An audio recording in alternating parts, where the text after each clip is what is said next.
ce Jean-Charles Rem, donc grand patron de l'empire des garde-meubles mondial nomades, a fait fortune en gardant les meubles des employés qui sont partis rejoindre leurs usines. Alors il a quelque chose pour lui, ce personnage, d'emblée, c'est que c'est quelqu'un qui n'aime pas l'argent. Il a gagné beaucoup d'argent et il n'aime pas l'argent. Cet argent le rend coupable. Et comme il disait, on en veut, puis après cet argent on lui en veut, parce que finalement, dès qu'on a de l'argent, on est immobile. Ce personnage, il est immobile, il est au bout de son immobilité. Il se retrouve finalement à la retraite avec cette fortune qu'il n'a jamais vraiment rêvé d'avoir. Et puis, il se dit, peut-être que je pourrais retrouver ce type que j'ai connu autrefois, que je crois avoir connu.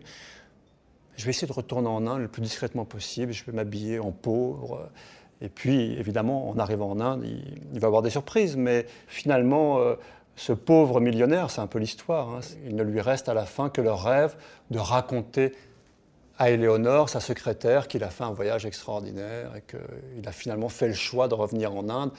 D'où d'ailleurs le titre « Mentir fait partie du voyage » absolument. C'est-à-dire que finalement, ce rêve de voyage est un mensonge et ce personnage a vécu dans le mensonge toute sa vie. C'est-à-dire qu'il s'est laissé porter par le pouvoir, comme beaucoup de gens parfois dans les grosses entreprises. C'est-à-dire qu'on lui a donné du pouvoir, il ne s'est pas posé la question de savoir s'il en voulait ou pas.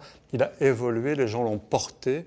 Et puis finalement, il se rend compte à un moment que sa vie est passée et que cette vie n'était pas celle qu'il avait envie de vivre. Il n'avait pas envie d'être ce grand patron qui, à sa retraite, va se retrouver dans des activités de vieux millionnaires débiles.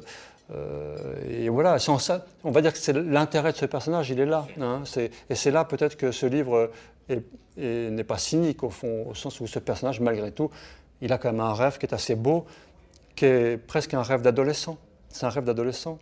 C'est comme quelqu'un qui rêve de s'émanciper, de quitter maman, papa, voilà, en l'occurrence son entreprise, sa secrétaire, et de devenir un homme libre.